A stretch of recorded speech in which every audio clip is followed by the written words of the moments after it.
All right, music fans, welcome back again to the Real Music Observer. I'm Dave, observing real music in real time for real people just like you right there and me right here. Yesterday, both Sammy Hagar and Paul Stanley from Kiss had some choice words for the Rock and Roll Hall of Fame.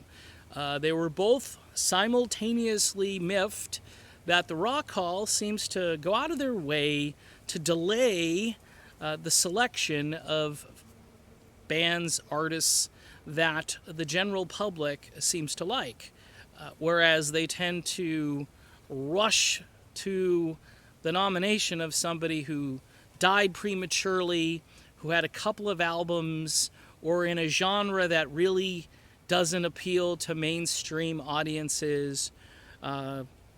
They make these judgments based on drama and what the critics like. I mean, the critics don't drive any of the American music of the past. In fact, if anything, I mean, there were critics who didn't like Hotel California when it came out, and one of the greatest rock albums of all time. And I can cite, instance after instance where they got it wrong, where they said, "Oh, this album is crap," and yet people went out in droves to buy it because their ears did not deceive them. So it's interesting that a guy like Sammy Hagar, for instance, by the way, a little side note, Sammy Hagar ought to be in the Rock and Roll Hall of Fame as a solo artist, not on the back of Van Halen. That helps him. Obviously, he's in the Hall.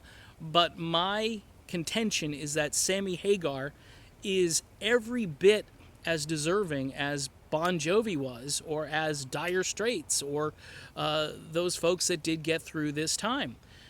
Sammy is a tremendous ambassador for the sport of rock and roll, and ageless wonder, 70 years old, still going strong, doing a TV show again next year, and a great human being. Raises money for charity, did a whole bunch of great charitable work down the road in Tampa a couple weeks back. I was getting info on that. He's the real deal, man. He is just a cool cat. Same with Paul Stanley, helping out our troops overseas and always sticking up for the little guy. I'll tell you what about Paul Stanley. When he was inducted into the Hall of Fame with the rest of Kiss, I think it was 2014, they went off. I mean, all of them, that was the reunion of the ages. They didn't perform, but they were all on the same stage, and they were all equally ticked off at the Rock and Roll Hall of Fame. So, just to wrap things up, it does appear that the Rock Hall of Fame is sort of wising up by their choices this time around. Still no nomination for the Doobie Brothers, which is just a mind-boggling thing to me.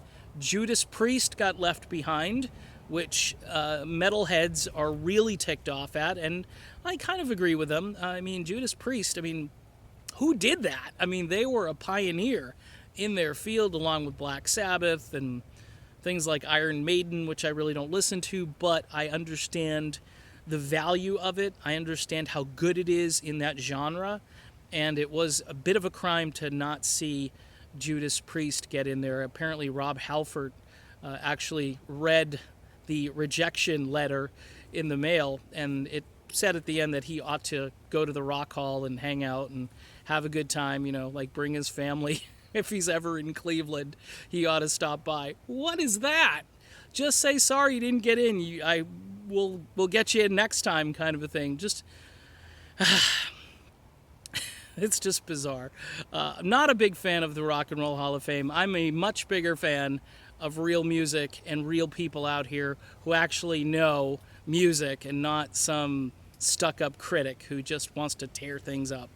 I'm Dave. This is the Real Music Observer. We'll be back observing more real music in real time for real people just like you and me and even the Rock and Roll Hall of Fame. Talk to you later.